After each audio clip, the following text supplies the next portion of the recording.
Hello and welcome to the Data Dimensions webinar series brought to you by the Master of Science in Data Analytics and Policy program and the Johns Hopkins University Office of Advanced Academic Programs. Today's event features a discussion on the intersection of data analytics with urban and community planning. My name is Peter Huggins and I'm the event producer. Please note today's event will be recorded and uploaded to the AAP YouTube channel under the Data Dimensions playlist. During the program, if you have any questions, please feel free to use the Q&A function, and we'll answer as many questions as possible during the Q&A portion of the event. With that, I will turn over the event to our moderator, Dr. Collin Paschall, Program Director and Senior Lecturer for the Master of Science in Data Analytics and Policy program. Well, thank you very much, Peter, for that introduction, and thank you all for joining us this afternoon. Again, my name is Dr. Collin Paschall. I'm the Program Director of the Masters of Science in Data Analytics and Policy at Johns Hopkins University in the Advanced Academic Programs Division. And you are here joining us today as part of our Data Dimensions Speaker Series. So once again, thank you all for joining.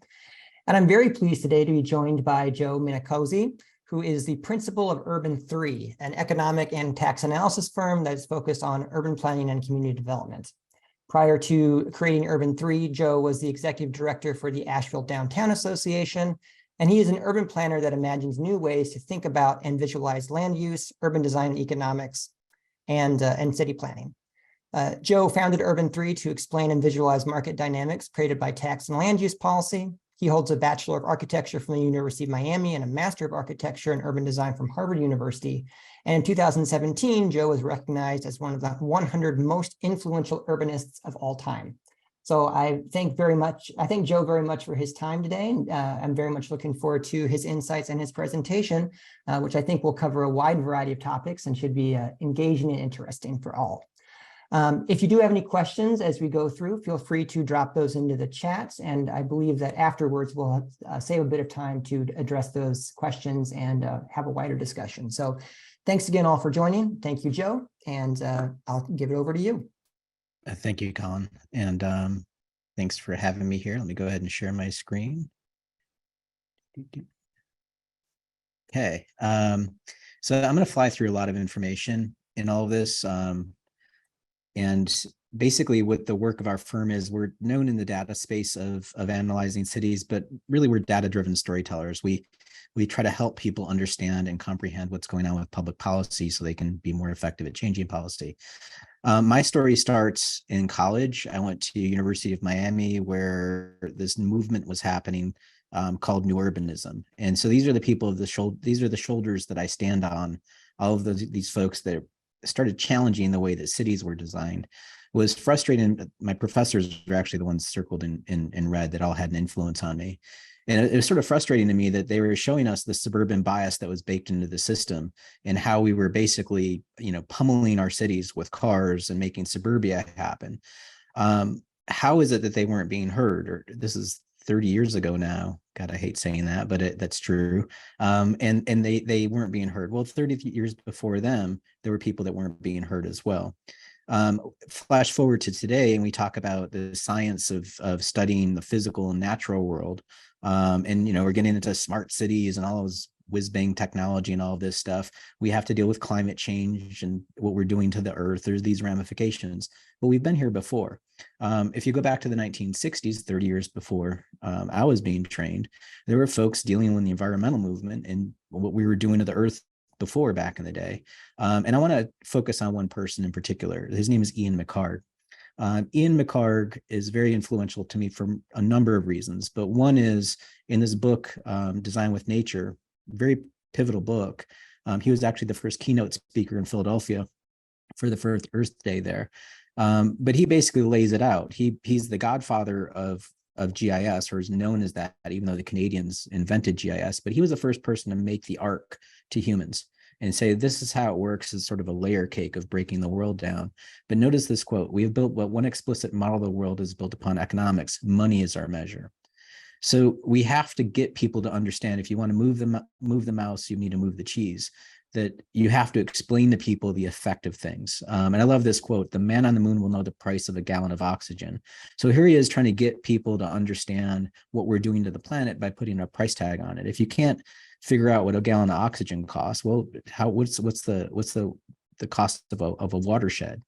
And it wasn't just him. After him, the Nixon administration published this book, and look at the title of that, 1973, The Cost of Sprawl. So how could we have this data from 1973? So what is that, like 50 years ago, and we still don't know how to apply it.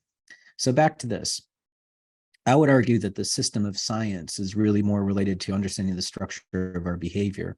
We need to understand how we operate as hairless apes, and we should be looking at decision science of, my favorites are Amos Tversky and Daniel Kahneman. Daniel Kahneman wrote the book Thinking Fast and Slow. And in that book, they basically say that this is how we think we operate, as a reflexive, slow mind, that contemplative academic. Great. The reality of it is we're more driven by automatic stimulus response. We're more like Homer Simpson. So we may think we're Dr. Spock, but we're really going after the donut. This is what happens in every city that we deal with, every community that we deal with. You see sprawl happen today, even though we know that it's not the right thing to do. How is that? So there's another bias that we have called present day bias, which is anything further into the future, we delay and discount its cost. This is why we can't deal with climate change. It's just not hitting us fast enough. So that slow boil of the frog in the pot is what we're going through. The way to drive this point home is go out and find somebody that's smoking cigarettes and ask them if they're going to get cancer. They're going to give you every rationalized idea on why that they can keep doing that, even though the data and the science is there to say that we're not. We're essentially have buggy wiring systems in our brain. So another behavioral rule is that citizens have a psychological tendency to evaluate their own economic self-interest, or put simply, people don't do math. Let me give you a quick little example. This is one of my favorite articles, or stories from NPR. So if you look at the bottom down here, they're going to charge $40 to $50 for people to be kids to be on a bus per month. And they actually interview this guy, Jeff Bennett, who's driving his son a half hour each way to school. So this is somebody who's complaining, saying, I don't want to pay $40 to $50 a month to drive my kid. So I'll drive my kid to school instead. So let's do the opportunity cost of this. Jeff spends 30 minutes each way, or another way of putting it, he spends an hour a day. That's going to turn into about 20 hours a month of his time. I looked up the average hour per hour salary of somebody in Indiana, it's about $28 an hour. So Jeff is spending $560 a month to save 40, or another way of looking at it is Jeff loses $520 a month. This isn't hard math to do. Okay, you might say, well, Joe, you're not being fair. Maybe Jeff's poor. So let's use $10 an hour, which is below poverty rate. He's still spending $200 a month to save, or to save 40, or he's losing $160 a month. This is the simple stuff of how people don't do math. More importantly, as a city planner, I'm just like, well, here's a problem. His son can't walk to school because there's no sidewalks. How about that? Why don't we just put in some damn sidewalks and call it a day? You know, we see this all over the place on how people don't understand how their cities are shaped, or why they got there. So let me just tell you a story about where I am now, Asheville, North Carolina, which is up in the mountains, beautiful setting, bluegrass music. We're 90,000 people. We have 40 breweries, drink a lot. And like any quirky little mountain town, we have men dressed as nuns on tall bikes that eat fire. It's your typical little place. This is a joke. Asheville didn't start that way. Asheville was flat on its face in the 1980s. You see all these boarded up buildings, dead buildings downtown. This is the 90s. That's a 1996 Chevy Celebrity. And we had this attitude that we weren't urban. There was this bias that we were rural mountain people and we didn't have a city, we shouldn't be a city. I worked for this guy's company. This is Julian Price. He inherited a bunch of money, put it into a for-profit real estate development project, and we did fixing buildings and starting businesses. So this is a building that we rehabbed and made apartments upstairs. This was contrary to what the market wanted, but there were people that wanted it. So we basically made it happen. What I found that we were doing is constantly talking to people and getting them past their biases, showing them data to get them to understand how cities operate. So I'll give you an idea about buildings. Buildings are like crops. They grow into a space. They take up land. So if you talk to farmers, they talk in economic terms. Why don't we do the same thing with buildings? So this is our building that we rehabbed. ground floor retail, second floor office, upper story residential. The city did the streetscape. So thank you, city, for that garbage can, the bike rack, 2 benches, and a street tree. That's awesome. We took the taxable value. By the way, people said that we were subsidized for having that. We took the taxable value from 300,000 to 11 million. So what that represents is a 3,500% increase in taxes. That's pretty cool. Do you have a 401k plan that grows by 3,500%? It's a simple question. And again, people with their biases are like, well, Joe, that's cute and everything. That's good growth. But this Walmart over here is 20 million. Fair enough. It took 34 acres, however, of our farm, of our city to make that happen versus our 0.2 acres. So putting that data out there, that data point of the total value is a misnomer. It's not apples to apples at that point. So let's break it down to apples to apples. Per acre, we're producing 100 times more property taxes, double the retail taxes, a lot more residents, obviously, and more jobs. So if you show folks the data and say, okay, let's apples to apples, which one's better for you? Everything on the right in the blue is what's winning. So why doesn't that happen? Why aren't we doing more of that? I want you to realize this isn't complex math that I'm doing here. It's 5th grade division. I don't have a finance degree. I'm not a data scientist. This is just breaking things down in a simple way. And when I talk to people, I'm just like, we do this with cars, right? Could you imagine if I was telling you that your truck is the best thing on this page at 650 miles per tank? Of course not. You'd start laughing because we all know that tanks are different sizes. Well, so is real estate. So instead we say miles per gallon, and we should all be driving a BMW Isetta. Sorry to you Prius owners, but 1955 technology is more efficient. This is the data point we should be looking at. So we're doing this for a $4, $3 commodity. Shouldn't we be doing this for the entire city? So the city is a finite boundary of land. It's only a certain amount of acres are in the city, more so in the county. Counties can't annex the next county over. So that land is critically important. Every square inch of this planet is important. The city is also a corporation. So if you look up the word incorporate in the Oxford American Dictionary, it says right there, to constitute a company, a city, or other corporation is a legal corporation. So it's no different than a real estate development company. It's just a different form of structure, but it has to function financially. Your city's incorporated, your county's incorporated, your state is incorporated, our country is incorporated. Joe Biden said this on the Stephen Colbert show in 2016.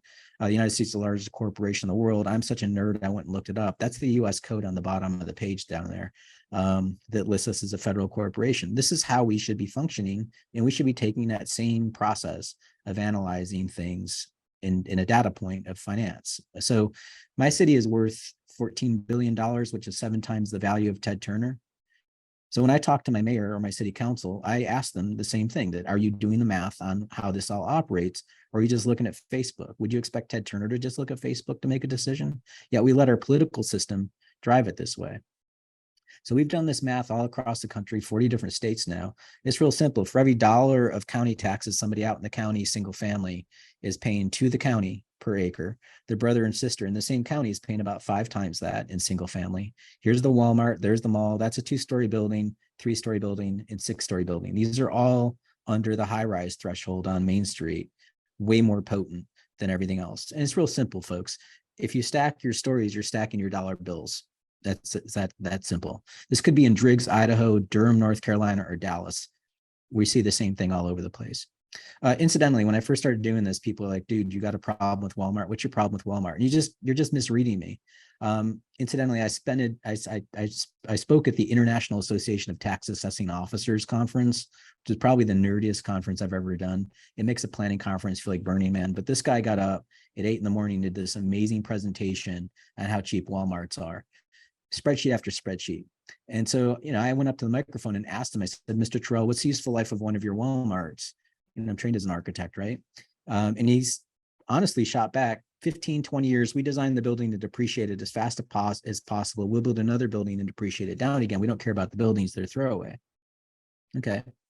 From the mouth of babes. So it's your corporation, it's your community, it's your city. Would you want somebody coming in and doing a 15-year investment in your corporation? Do you want your city to last 15 years? It's your choice. So let's be honest about that. So I tell people all the time, I'm like, if you're okay with that, that's the life cycle of a cat. We at least mourn the passing of a cat, right? We don't mourn the passing of a Walmart. So just be conscious of these choices. And also, in fairness to Walmart, don't hate the player, hate the game. Understand that they know the game and it's your community. You better know the game too. and don't be taken unless you want to. If you're okay with that, great. So simply put, cheap architecture pays less taxes. The reason why these numbers look the way they do is there's a financial incentive to do the wrong thing. That's simple.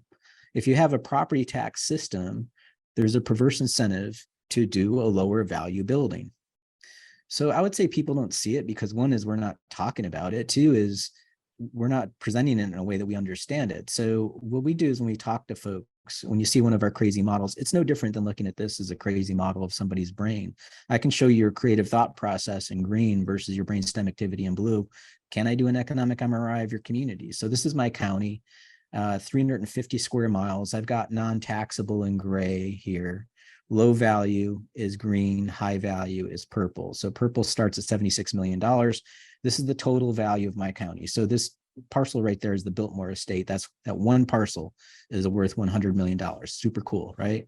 But how many people have a 180,000 square foot house sitting on 8,000 acres of land? That would be one person. So that's a big house. It's a big value. It's a big gas tank as far as I'm concerned. So rather than total value, here's value per acre. And let's not stop there. So for data scientists here, don't stop at 2D information, take it to 3D so that the audience understands what's going on financially. So I don't even have to label downtown Asheville. You can see that big purple mountain shooting off the map, and you can see the potency of that. This also shows the value of urbanism. You can see what's going on in downtown versus all of our suburban sprawl on the south side, the east side. You can see our little cousin of Black Mountain. That's a village 10 miles away. You can see its little downtown popping up. So show people the information in a way that they can absorb it. Don't just tell them what it is, and help people see it graphically, because we're visual learners. Again, biases. People, when I first started doing this, are like, well, that's Asheville, we're different. It's like, all right, here's Kansas City. Can you see where downtown is? Bozeman, Montana, Manchester, New Hampshire. Y'all see a pattern? Brevard, North Carolina. This is a community of 8,000 people. You can see where its downtown is. This is not hard stuff. So this is all spatial analysis. This is a joke. This only works for people over the age of 35. I know, I get that, but I like to use the joke. And the other thing is, like, again, biases. People are just like, well, Joe, we're growing, we're doing well. It's like, sometimes that's just a mirage. Is it long-term sustainable? So we did a project in Lancaster, California, which is, up and over the mountain from Los Angeles, in Exurb. It's about 160,000 people. They should have a bigger purple mountain than this. But one of the crazy things about them is they've accumulated 953 miles of roads.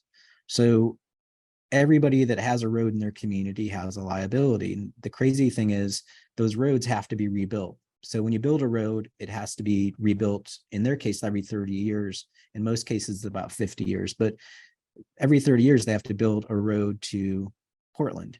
So I don't know what 953 miles looks like, right? I work in this field. So I show it people as a map. So would you build a road to Portland every 30 years if you could make that choice? And the answer is no, no one would do this. So show people how it happened over time. The other thing is, what happens when we get a road in our community? The books of a city put it as an asset. And when I sit down with finance officers, I tell them that, like, my computer that I'm on right now is an asset of my business.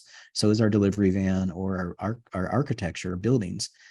I can sell you the building, the van, or the computer. Can you sell your roads? Can Baltimore sell their roads to Washington, D.C.? No, they're liabilities. So here's how we've accreted all of these liabilities in our community. We put all of the roads on a map, or on a chart, and you can see in 1953 all the lane miles that they built in that 1 year post World War II, and those come back to haunt them with the first rebuild here. Now, what they did when they were hit with that huge capital expense is they built more roads, and you can see that in the next bar right next to it. So this comes back with a second rebuild and brings along with it the new stuff. So we just showed them your rebuild cycle. So this is what they're stuck with. This is the cycle of rebirth for all of their roads. And when you look back in time, to just after World War II, that huge jump that they did, pull all the literature from the 1950s. No one was sitting there thinking of the long-term effects of this. And then in the 1980s, when my professors were doing their work, they were hit with the bias of, well, Joe, this is the way that we are now. We're suburban, we're American, we like our cars. Great, you've just doubled down on the pain, and now it's getting bigger and bigger for our generation. Now what's crazy about this graphic is I didn't put in inflation. I didn't put in the cost of asphalt has gone up 30% just last year alone in 1 year. None of that is baked into this model. This is a tragic flaw in the way that we look at information. So we just show it to them. We're just like, look, you can only afford 50% of your roads. You make your choice on what you want to do. It's your choice, but you can't afford what you have. So pick whichever roads you want to get rid of or charge people more. These roads are with us forever, and your pipes are, all that infrastructure. So there's no magic infrastructure fairy that's going to pay for this stuff. So we have to be clear with people to help them understand that. And I understand this is all depressing. So how do you get your way out of it? Eugene, Oregon, we did this project. Here's their revenue model. This gray pad that's in here is the University of Oregon. So they have a little college town on one side. This is the downtown. And then this is their kind of sprawl around out in their city. This is floating their whole city in a lake and looking at the revenue from the side. So what's above the water line is the money coming out of the ground. What's below the water line is the sunk cost. So if you live out here, great. That's what you're paying in taxes. Here's what you cost society for your lifestyle choice. So inform the citizen to what they're actually should be paying. And this is the net position. So what's in black, netting the cost against the revenue. What's in black is what's positive. What's in red is net negative. Here's the top view of the model.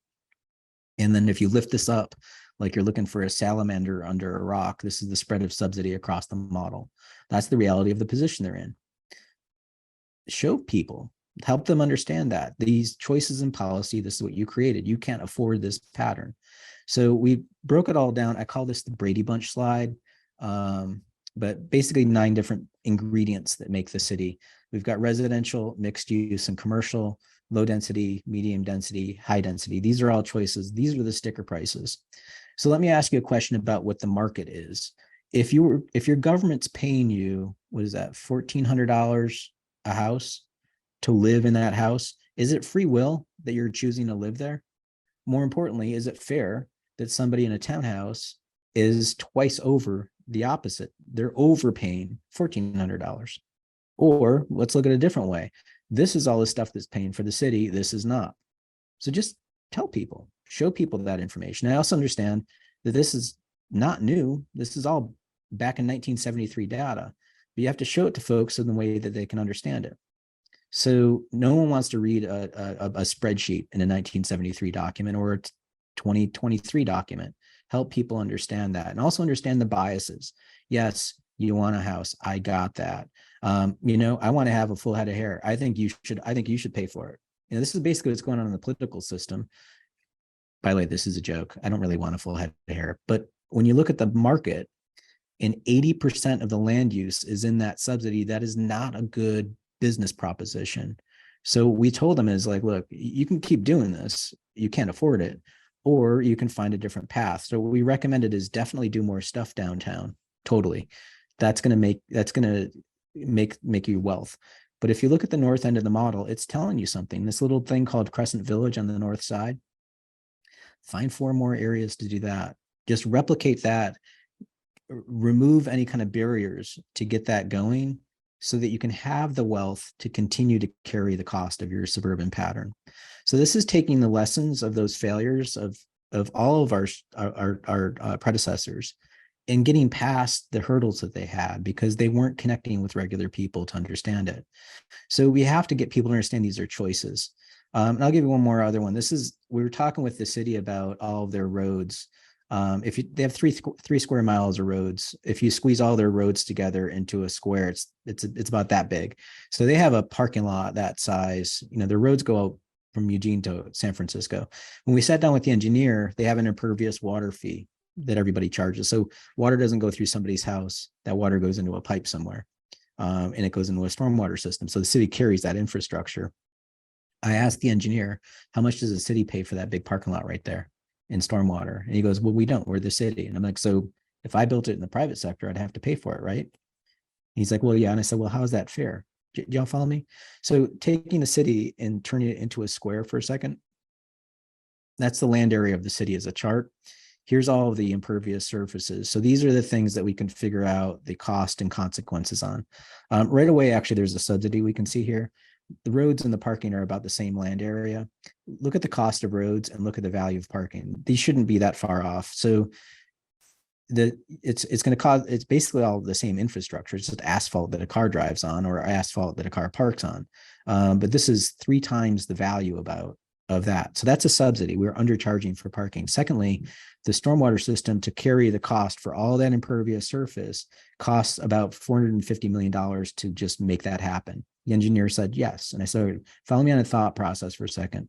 What if we had the same amount of square footage of buildings, but on half the area? So what if we had more 2-story buildings than 1-story buildings? That means we'd have less surface area of impervious, right? He goes, yeah. And I said, if I have less buildings, less building width, I add more building height, I can get the buildings closer together.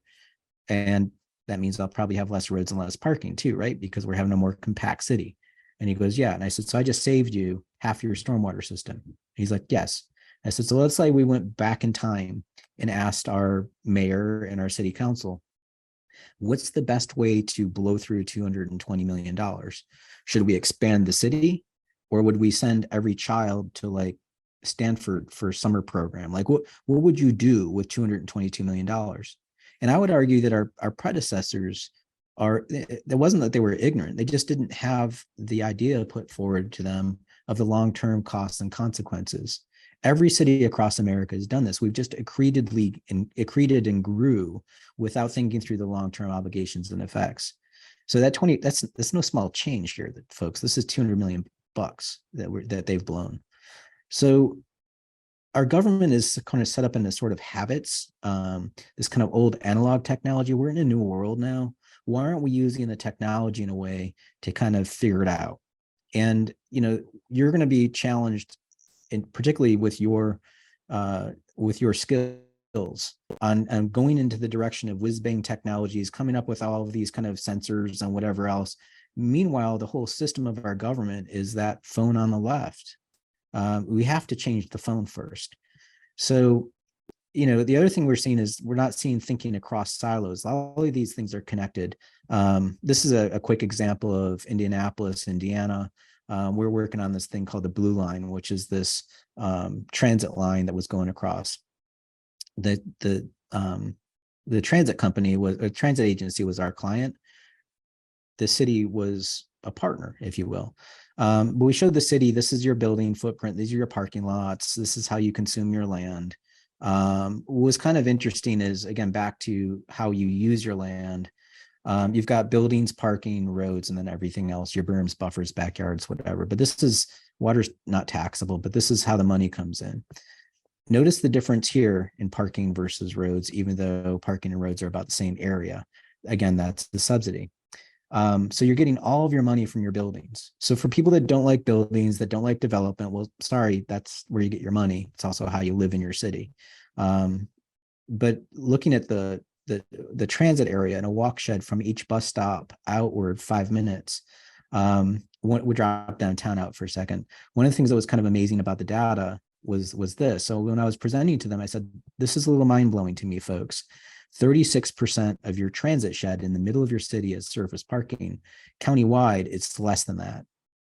That's alarming. You shouldn't have that kind of lack of density in the middle of your city. So the way that works out financially, if I, as a developer, build pieces of your city, your assessor is going to come and put a price tag on things. So the buildings are about 11,000, let's call it 12,000 square feet or 1,200 square feet per person. This is Marion, your average Marion County resident. She's got about 800 square feet of parking. The road's going to be 900 square feet of per person. Now, when the prices get put, this is the prices. So parking's about 71 times less than the price of the building. The cost of the road is the same in front of the building and in front of the parking. So just for fun, we said, how long would it take the parking to pay off the road in front of it? And how long does the building take? It's 40 years for the building and it's 3,000 years for the parking. Roads don't last 3,000 years, folks. So this is the Ponzi scheme, if you will, that's going on in cities. We build new growth to cover costs that we can't afford. By the way, they have enough roads to go from Indianapolis to Anchorage, and they run out of money in Eau Claire, Wisconsin. They are in a serious problem. Secondly, we looked at who has a car. So there's this bias that everybody's got a car. Well, these are households with no vehicle, 1 vehicle, 2 vehicles, and 3 vehicles. So if you break it down, 50% of the county has households have 1 car or less. Inside the transit corridor, you're looking at 60%. So not everybody has a car. Why do you require at the city 2 parking spaces per residential unit in this zoning category? So this is how zoning could actually affect transportation. If these silos aren't talking, you won't take down that barrier. And it was good that the city was there. And they said, yes, we should change the zoning code. So just, again, as you see one problem, think through the other silos that could actually ameliorate that problem or solve the problem for you. So every policy, you're going to find weird stuff. And not just to close on this one chapter here. This is why I was at the assessors conference back in 2011 or 12 or something like that. This is a map that we made of Cheyenne, Wyoming, just the land value per acre. And you see this neighborhood up here, everybody's got the same color. It's about $15,000 an acre. That seems fair. When I was presenting to the audience, I said, hey, what's going on here where the dirt, and I remember there's no buildings in this picture, $15,000 an acre. When you cross the street in the same zoning category, it doubles in value.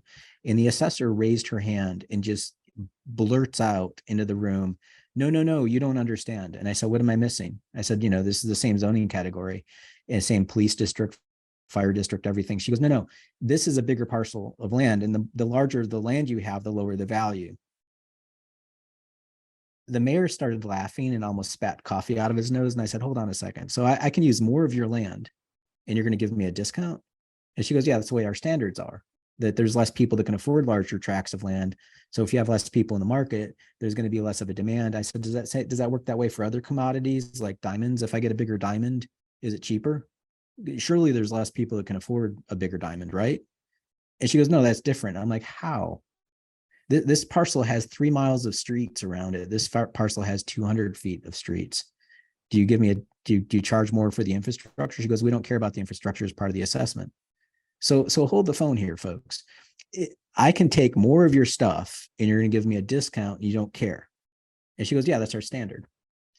So I went to the assessors conference to show them this, to ask them about their standard. By the way, their magazine is called Fair and Equitable. And I asked them, how is this fair and how is it equitable? To their credit, they said, it's not. I said, where did the standard come from? And they're like, we don't know. You need to talk to Larry. And I'm like, who's Larry? He says Larry Clark. So I'm like, did Moses deliver the standard to you? Like, where'd this come from? Like, we don't know. So I tracked Larry Clark down. And by the way, Larry's awesome. Larry's like, yeah, I don't know where the standard came from. We probably need to change it. Don't think that these systems are well thought through or in a way that they're thinking through the market dynamics of what happens. They're also not thinking through the equity.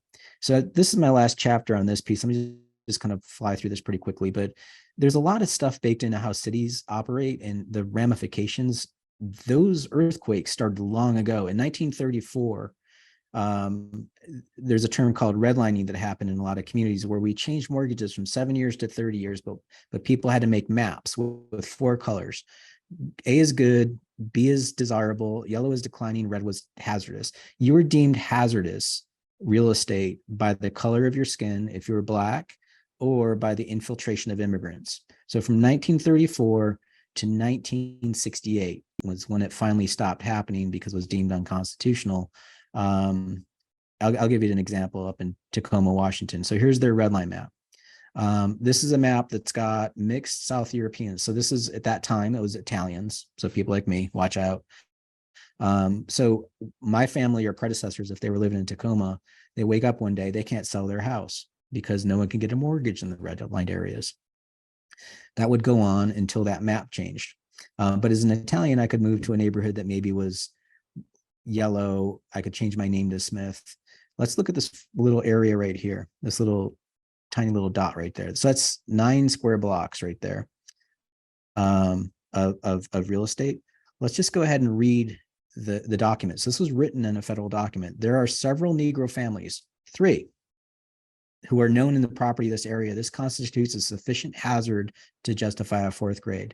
So because of 3 Black families, that whole neighborhood was taken out of the real estate system.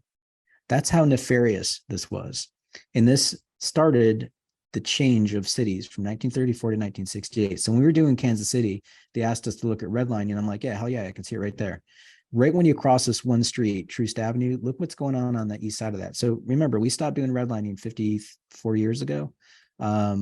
East of Troost is heavily redlined, and you still have that effect today. When you apply the redline map onto our models, you can see the haircut from green to blue to yellow to red, and the value per acre for each of these districts. How is this happening? The other thing that people say to me is like, well, Joe, that's depressing. We stopped doing redlining. Why are you so angry about it? Well, we haven't. So in 2020, our city and our county both adopted reparations after the murder of George Floyd. That's super cool. I live in this community. I also know they're not going to do anything about it. So I volunteered my company to do a pro bono analysis of our tax system, because we're getting all these national news headlines about, isn't this awesome? Asheville's doing this stuff. And the reality is they're not going to do a damn thing. So we had a redline map. And we also, and I'll come back to this redline map at the end here. But here's a map of race. One of the things you'll see at Asheville is it kind of bends around this big thing right here. That's the Biltmore Estate is in there. That's not part of our city. And what people don't realize about the Biltmore Estate is it's actually a real estate development project called Biltmore Forest, which is a separate town outside the walls of Asheville. Now, we both have the same county assessor, though. So that's where the pricing happens. There's a neighborhood called Shiloh on the other side of Hendersonville Road that's predominantly Black. This is where Sidney Powell lived. Here's my friend Reggie. So let's just take a look at their houses. Sidney's house is nothing to write home about. It's just a ranch house. But let's look at the data. So the land value per acre, this checks out. This seems to be fair. The Biltmore Forest neighborhood is more valuable for the dirt than Reggie's neighborhood. But check this out. So I sat down with my assessor and I said to him, I said, look, I'm trained as an architect. You have to help me out here. How is her house less valuable per square foot than his? And then he gave me his biases, which is, oh, she's got more square footage, so it's cheaper. And I said, really? So this is like toilet paper. The more I get of it, the cheaper it is. I mean, she's got 4 bathrooms. Reggie's got 1. Bathrooms are super expensive. So how is her price cheaper? Secondly, that means this is all translating into him paying more taxes per acre. But here's the kicker. From last assessment to this assessment, his value has gone up more than double hers. And she has renovated her house and he has not. So help me out here. How is this happening? This is how there's a system and a bias, a systemic bias going in our system that's affecting our values. There's also math. So this is if you take a look at our entire county. If you're lucky enough to buy a house for $225,000, it gets assessed at $225,000. If you buy a house of less value, it gets jacked up and you get overcharged.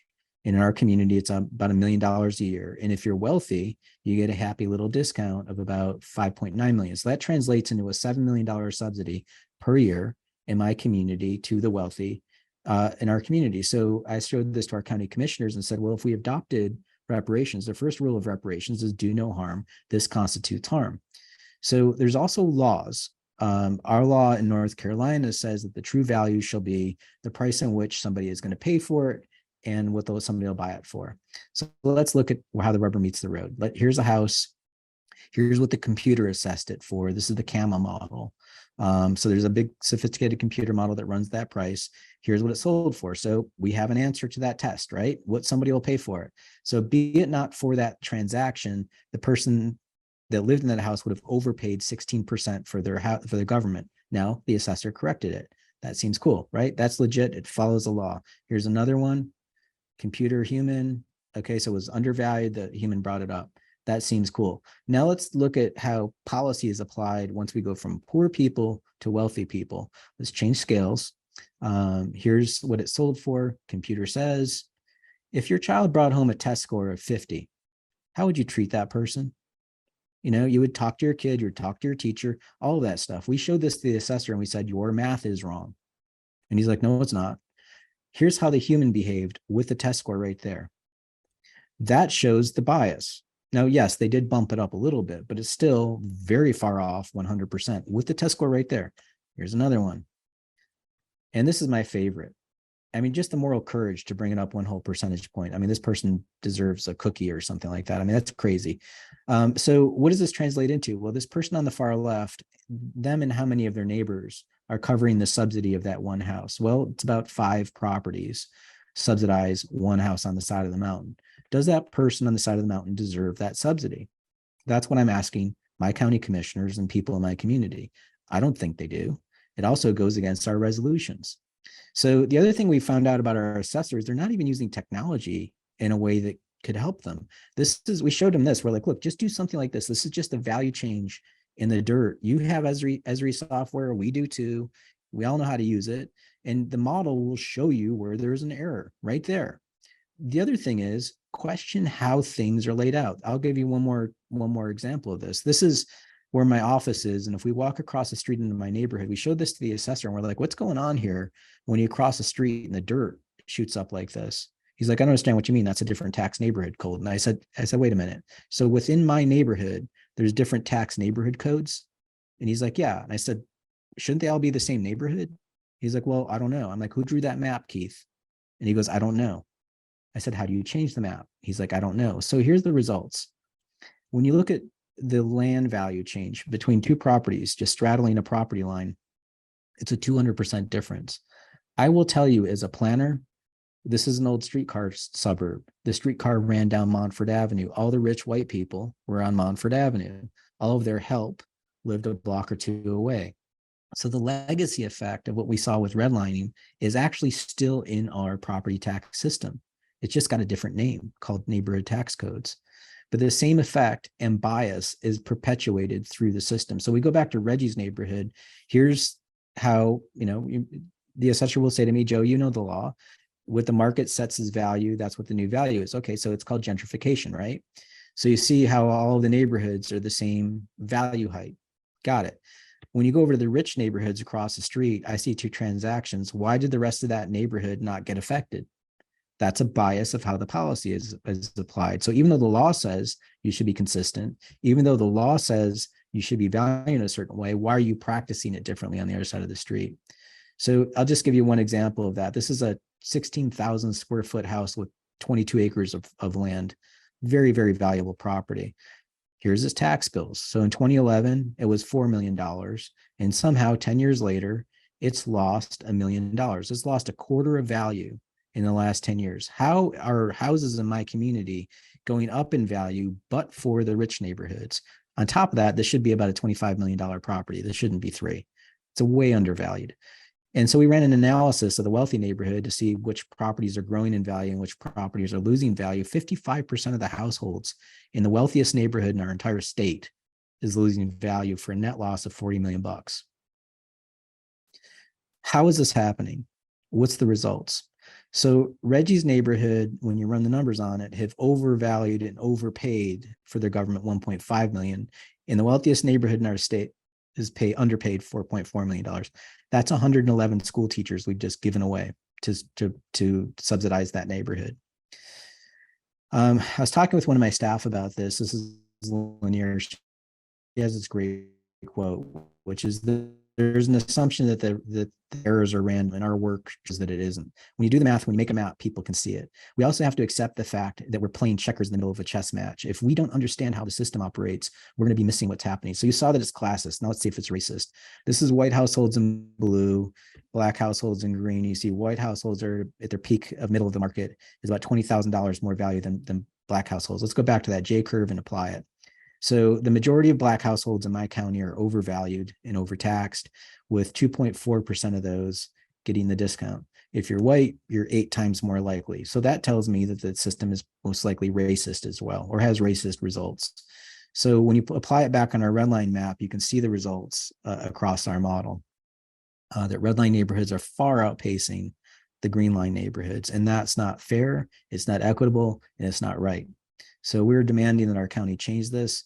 Incidentally, when one of our data scientists, Ori Baber, was doing the analysis, he actually went and took the test for the assessor's test, which is a Jedi move of nerd, which is super awesome. And he took this screenshot and sent it to me. And I was like, hell no, are they training the 4 colors of redlining still today, even though it was deemed unconstitutional in 1968? That is just absolutely wrong. So we called up Larry and I showed him that. And I said, Larry, you got to change your system. You got to change the way that you're training people. This is systemic through the entire country right now. You can't change the system until you face it and stare it down and show people what's going on. And what we're trying to do is be part of that change and try to do our part to help. The system of who controls the sticker gun is how our governments are run, and you need to understand that in order to effectively change government. So you got to move the cheese to move the mouse. The money system controls everything. And I'll just close with this. We do a lot of work with strong towns. A lot of what I've just shown you is published in strong towns. To be part of change, you can't do it alone. There are partners out there to help, and we help strong towns. And it's a great collaboration. And I know that I've blown through a lot of information, but let me just recap. This is a lot of stuff. What do you do from here? 1, be agnostic. Don't let your biases get in the way. So we call this geo-accounting. We're going to put your numbers on a map, and we're going to behave like an accountant. Your accountant doesn't care if you buy a boat, right? Your accountant cares if you can afford a boat. So show people the information and let them see it. The other lesson I learned is respect your audience. Don't think about being the hero here, and certainly don't nerd things up. This is how, when I talk to people that are well-trained, this is how they'll explain the piano about to hit this person in the head. This is what we look for. Just get to the point. You can be accurate. You don't have to show people how smart you are. It's not going to win anything over. And I love this quote from Albert Einstein. If you can't explain it to a 6-year-old, you don't understand it yourself. Our lesson in our office is I've learned to talk to my parents. And that's me when I had hair, by the way.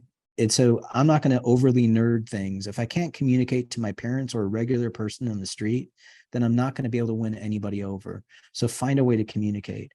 Also show it to them in a way that they can see the information. 65% of every audience are visual learners.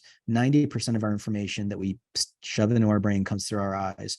Use visuals to explain things to people. We put things on a map.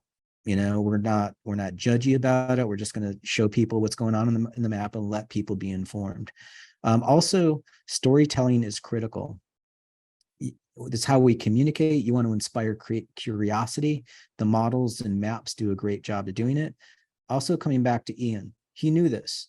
When the science, actually GIS was 10 years old at this point when he started popularizing it. And all of the earth sciences were showing us what was going on with the planet. He just found a way to warm it up with a story.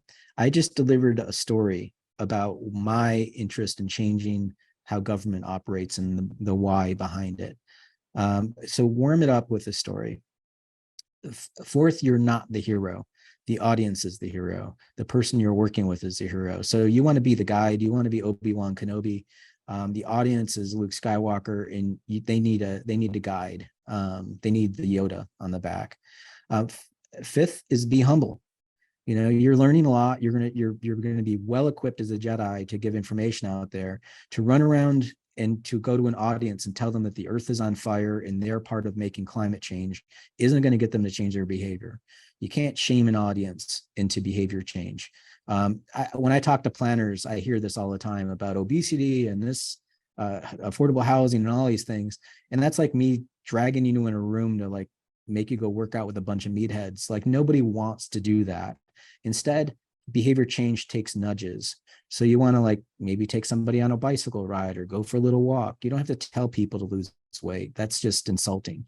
And finally, I love this quote from Malcolm Gladwell, which is the key to good decision-making is not knowledge, it's understanding. We are swimming in the former, we're desperately lacking in the latter. You have to make that arc for people so they understand the information. And as a bonus point, be simple about it. So I'll close with this last quote, and I don't know if my camera is blocking this. I love this quote from Charles Mingus: making the simple complicated is commonplace. Making the complicated simple, awesomely simple, that's creativity. Be creative with the way that you communicate. Try different things, iterate. You might fail, that's fine, but find a way to reach as many people as possible if you want to influence change. And I think that's all I have with my show. Thanks for letting me do some math with you. And we have some time for Q&A. Yes, we do. Joe, what an impressive presentation. I mean, so dense. And I also liked the way that you really embodied, I think some of the lessons that you described at the end were really throughout the entire presentation. I mean, being simple, being direct, using pictures, showing us some of the hidden structure of the data around us with really comparatively simple methods, right? I mean, there wasn't one complicated machine learning algorithm in this. There wasn't any randomized experiment. There was nothing complicated methodologically, which is a really thorough and careful inspection of the data. So really interesting. I'm sure I could come up with questions of my own, but I'm going to go ahead and just ask a few from the audience. And Okay. if there are any others, any other thoughts that folks would like to share, please go ahead and drop those in the Q&A or in the chat. But we're going to start with a question from Joseph Winkelman, who is a MS and master's degree student in our program. And Joe asks, what kind of demographic, economic, or land use data would we need to identify and quantify the bias in our urban planning systems? And I guess I would generalize out just a little bit and ask, like, what are some of the sort of the data shortcomings that we have in terms of the way we collect data and some of the things that you would like us to be doing to get a better picture of the kinds of problems that you addressed in your talk? I mean, there's a lot that's missing. One is like, we still do things at census tract levels. Where do those come from? The boundary of those, or zip code, even worse. Those are so arbitrary. I'd recommend the book Whiteness of Wealth, where I'm forgetting her last name. I think it's Walker. She advocates getting down to the actual household on the race of the individual. More fine grain the data, the more accurate we can be with understanding. Some states, North Carolina, can't get retail data. Cities get retail revenue. We collect retail taxes. You cannot tell where it comes from. That is perverted beyond scale. So it's like, don't be surprised when you get out there in the world that the world is, like, pardon the term, but batshit crazy when it comes to the data that's out there. Way insufficient. Don't assume that what you're learning in school, you're getting access to all this incredible data. Then you get out in the real world and you realize it's like a wild, wild west out there. So there's a lot of things that could be corrected. Showing that data to the assessors, the response was sort of shoot the messenger. In their defense, our county assessor is 20 people on the staff. Most of them took the job. They've like laterally transferred from another department over into assessors. There exists no master's degree program of property assessment. Let that wash over you for a second. Now you all can go and change that. Dr. Chris Berry at the University of Chicago has infiltrated the Cook County Assessor's Office with a lot of his data scientists. That's what it's going to take to change and to scrub out some of the biases that the assessors have. Because in defense of the assessors, most of them learn on the job from their predecessor. That's how they're passed on that kind of intergenerational systemic bias. So it's going to just take somebody looking differently at data to do that. But it's like value per acre. You know how dumb that is? We just go to the bottom of the column and just divide one column against the other, and that's it. Most communities don't even understand what they're worth, their value.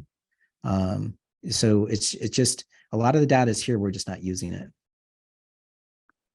Yes, thank you for that. I'm going to jump now to Amy Foltz's question, and we'll get back to Austin's in just a minute, but I think Amy's question builds a bit on Joe's question. So Amy thanks you for an informative presentation and asks if there would be ways for us to move away from money as the only metric of value when we're looking at sort of urban planning issues. And she asks if there are other metrics for success that you'd like to see discussed more often in urban and civil planning circles. And I'm aware of there are other sort of measures of, like, human flourishing and happiness indexes and things like that. So yeah, what are your thoughts about some of that? Okay, Amy, I did a presentation in Santa Rosa, California. And by the end of my presentation, this one gentleman just about had an aneurysm, and he took it to the extreme. He's like, but what about our soul, Joe? Like, what about the soul of the community? Like, don't you care about the soul of the community? You're just like a developer and you just want to see money everywhere. And I was like, dude, do you know how much this tie costs? Like $3. It is like, I'm not like some rapacious developer. I'm just trying to get you to think a little differently. And And I said to him, I said, so how do we start measuring soul? I give away about 20% of my income and my revenue from my company into nonprofits. We did a pro bono analysis of my county for probably like gave away $250,000 of opportunity costs to help my community. And I was met stiffly in the face with a baseball bat by my county commissioners, even though I thought I was doing like the right thing. I'm on 5 different nonprofit boards. I think my soul is probably a 50%. I think I'm about half good. Is your soul above or below that? Like, how do we use a metric to measure your soul? And he was, I mean, rightly a little insulted by that. But I said, look, I just want you to like start thinking through. I'm just trying to get you to pay attention to taxes and see the ghost in the machine and see how it's set up in a systemic way to protect the rich, but also do some unbelievably inequitable things to the poor and those of people of color. So if we can't use the existing data, don't go down the wormhole of all of these other things. Now, I will say this, with that said, read the book Happy City by Charles Montgomery. There are other things that, yes, you can actually have a vitality index, a happiness index. Our serotonin increases when we have more walkability and better humane environments. But we're just trying to move the needle in one piece, not do the whole spectrum. I can get into the environmental, the less carbon waste and all that stuff, but I just have to nudge people forward a little bit at a time. I can't give everybody everything all at once. It's a little overwhelming. So I just look at Happy City if that's of an interest to you. Charles Montgomery does some great, there's a lot of data science behind human health and health indexes that our work informs and is an ally of. Great, thanks. So we've got a couple of questions here from Austin, and then also a similar question from David, both about sort of how you recommend that folks who are interested in these issues, how they can get involved in their local communities, and also if there are any kind of resources that you kind of point people to who are maybe starting their journey and buying into your vision. What would you recommend? Yeah, there's some great comments in the chat. The YIMBY, an area YIMBY group, Yes in My Backyard group, it's come to that where there's countervailing forces to deal with the politics. Some of that, it feels a little bit like championship wrestling to me. Like there's the good championship wrestler and the bad championship wrestler, and nobody's stepping into the middle ground. So that's the only danger there. It's the same what we have with our national politics. You're either a Democrat or Republican. Being in the middle space is uncharted territory. I tend to stick in the middle space because I need to reach more people. So our work supports YIMBY campaigns. YIMBY campaigns can also be taken to extreme, and you might get a lot of really bad big buildings and development that aren't necessarily walkable or help for urbanism. So that's the downside there. If you want some books, I saw that Austin asked for some books. Misbehaving by Richard Thaler is a good book. Predictably Irrational by Daniel Earley is another one. Those are the behavioral books that I like to read. On the city planning side, I mentioned Charles Montgomery's Happy City, Chuck Marone's books from Strong Towns, and also Confessions of a Recovering Engineer. Jeff Speck's book Walkable City is a great book for an intro to planning. And then the book that my influencer is Dwani Plater-Zyberg, and Jeff wrote the book with them called Suburban Nation. So a lot of that data is out there. I would also recommend seriously get Ian McHarg's book Design with Nature from 1968, 69. There's a great video of him online. I'll make sure that y'all get it. Where he's presenting to Metropolitan Planning Council in Minneapolis. And he's actually got a map of the wetland on the wall. And he goes, Mother Nature has given this to you for free. How much would you pay for this? How much would you pay to have drinking water? And she has given this to you for free, and you are spoiling it. And I think there are a lot of lessons there. And that's maybe more aligned with the way that I talk, is to wake people up with money. Great. So we usually try to keep these events to just about 1 hour. So I'm going to kind of extract the last question here from the conversation. And that comes from Maddie's question. And Maddie was asking, how do we advocate for urbanism when your audience is a commission or policymakers who mostly hear from NIMBYs that they represent? So I think the question is really, how do you communicate effectively with policymakers when the political incentives may not be aligned with what seems like a rational policy from, the perspective of other values. And I wonder if you have any thoughts about that as we close. Yeah, this gets back to humility and empathy. Like, they're doing the best they can, and think of it from a political standpoint. They raised their hand to say, I'm going to step in the middle of this circus and try to help it. That's our government. That's our system of running our government across is in the United States. That has to be respected and honored. They don't, politicians don't win they win a popularity contest, and the next thing you know, they're managing a multi-billion-dollar city. No one trained them on urban economics, what macroeconomics is. Then the next thing you know, they're on this board of directors, and all of these nerds show up. And I was one of them. I used to work in government. I would walk in the room and start talking about form-based code and zoning codes and FAR and all this stuff that was my trade language. It never communicated over to them. And that was my fault as a technocrat. So I have more of a respect for the politicians, and I want to challenge more the technocrat that it's your job to help make it easy for them to understand, because they don't have time. They've got a day job. They've got a family at home. They've got this one night meeting twice a week that they got to do to try to figure all of this stuff out. If we don't help them understand it, of course, they're going to do what sounds right for them. They're going to be flying blind. So it's really on us to communicate. I spend a lot of time making the show before I deliver it, because I want it to resonate. And I would challenge you all to do the same. It's not easy. You have to think through how it's going to communicate. Test it with your family. I used to bounce all of this stuff off my mom all the time. And if it didn't resonate with mom, I didn't show it to the audience. It's like, she's got to get it. And it's not that, I don't agree with her politics, but I try to talk to her still. So you're going to be with a lot of people you may not agree with them politically, but it's a challenge to reach them where they are. And that's what I would impart with all of y'all, is try to go that extra mile to reach people. Well, I think that's a great message to end. Call your mother. I mean, I think that's a good general